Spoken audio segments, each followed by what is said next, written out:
नमस्ते बच्चों। कक्षा 12 के विषय हिंदी साहित्य के प्रकरण अलंकार से आज विभावना और विशेषोक्ति अलंकार पर बात करते हैं कि इनकी पहचान क्या है, इनके लक्षण क्या है, इनके उदाहरण क्या है, इन दोनों में थोड़ा सा जो अंतर है वह है अंतर किस प्रकार से, तो इसलिए दोनों को हम एक साथ देखने वाले हैं।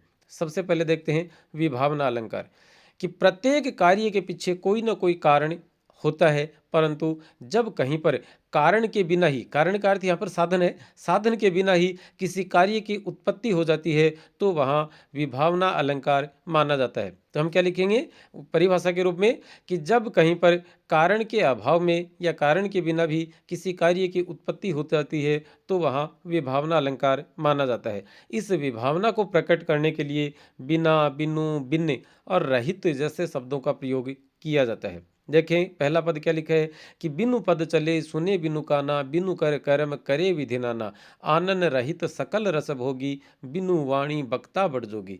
प्रस्तुत पद में ईश्वर की व्यापकता का वर्णन करते हुए तुलसीदास कहते हैं कि उस परम पुरुष के पैर नहीं है फिर भी वह चलता है, कानों के अभाव में सुनता है, हाथों के बिना ही अनेक कार्य करता है, मुख के बिना ही सकल रसात्मक साधनों का रसास्वादन करता है और जिह्वा से रहित होकर भी बहुत बड़ा वक्ता है। यहाँ कारण अर्थात साधन नहीं थे। देखिएगा आप यहाँ पर देखें ऊपर ऊपर कि पैर नहीं है चल रहा है, कान नहीं है सुन रहा है ना, तो और हाथ नहीं है तो भी काम कर रहा है, तो यहाँ कारण के बिना ही उससे संबंधित कार्य संपन्न हो रहे हैं, अतः यहाँ विभावना अलंकार माना जाएगा। अगला प्रश्न उदाहरण है कि निंदक नियरे राखिए आंगन कुटी छवाए, बिन पानी साबुन बिना निर्मल करे सुभाए। तो बिन और बिना दोनों शब्द आगे, इसका मतलब हम क्या मानेंगे, हालांकि चूंकि हमें अर्थ ग्रहण करना होता है, अर्थ ग्रहण करेंगे तो भी यहाँ पर बिन और बिना के कारण से विभावना अलंकार माना जाएगा। जैसे कि साबुन और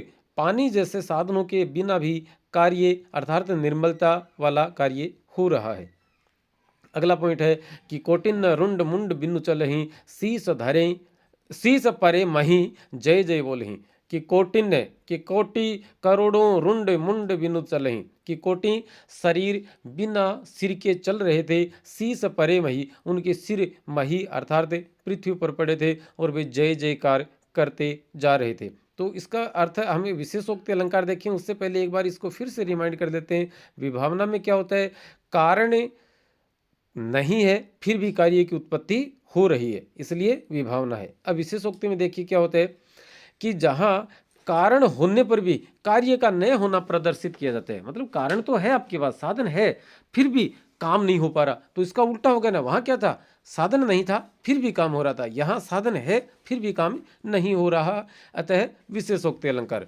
कार्य कारण का नियम विश्वव्यापी होता है, बिना कारण के कार्य नहीं होता, किंतु विशेषोक्ति अलंकार में प्रसिद्ध कारण होने के बावजूद भी कार्य संपन्न नहीं होता है।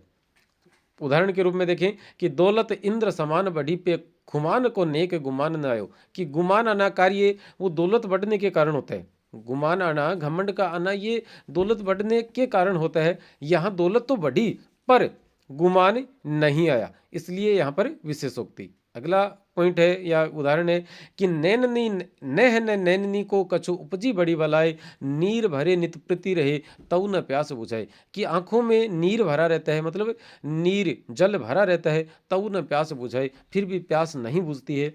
विश्लेषण के रूप में लिखा है कि नित्य प्रति जल पूर्ण रहने पर भी प्यास न बुझने में विशेषोक्ति अलंकार है। जल का अभाव नहीं है, जल तो है अर्थात साधन तो है, पर प्यास जो कारण है जो कार्य है वो कार्य पूरा नहीं हो रहा है, अतः कौन सा अलंकार हो जाएगा, विशेषोक्ति। अगला उदाहरण है कि सरस्वती के भंडार की बड़ी अपूर्व बात, जो खर्चे तो त्यों बढ़े बिन खर्चे घटी जात। खर्च सदा खर्च रूपी कारण होने पर भी भंडार का घटना रूपी कार्य नहीं हो रहा है, मतलब खर्च कर रहे हैं तो इसका मतलब कारण तो है हमारे पास है, और कारण है तो कार्य क्या होना चाहिए था, भंडार का कम होना चाहिए था, जबकि नॉलेज में ज्ञान में हमारे कोई कमी नहीं आ रही है, इसलिए विशेषोक्ति। अगला उदाहरण है कि सुनत जुगल कर माल उठाई, प्रेम विवश पहराई न जाई। कि युगल अर्थात जोड़े के द्वारा माला हाथ में लेने के बावजूद भी प्रेम की अधिकता के कारण पहनाई नहीं जा रही है। एक युगल है, एक युवक और युवती हैं, शायद उनका विवाह हो रहा है और उनमें प्रेम बहुत ज़्यादा है, घनीभूत है उनका प्रेम, जो माला उनके हाथ में है और उनकी आंखें आपस में मिल गई और वे एक दूसरे की तरफ देखने लग जाते हैं। माला है, फिर भी प्रेम की अधिकता या प्रेम के आधिक्य के कारण से वे माला पहना नहीं पा रहे हैं, अतः विशेषोक्ति अलंकार माना जाएगा। तो उम्मीद है आपको ये वीडियो पसंद आया होगा। पसंद आया हो तो लाइक शेयर सब्सक्राइब कीजिए। नमस्ते, जय हिंद।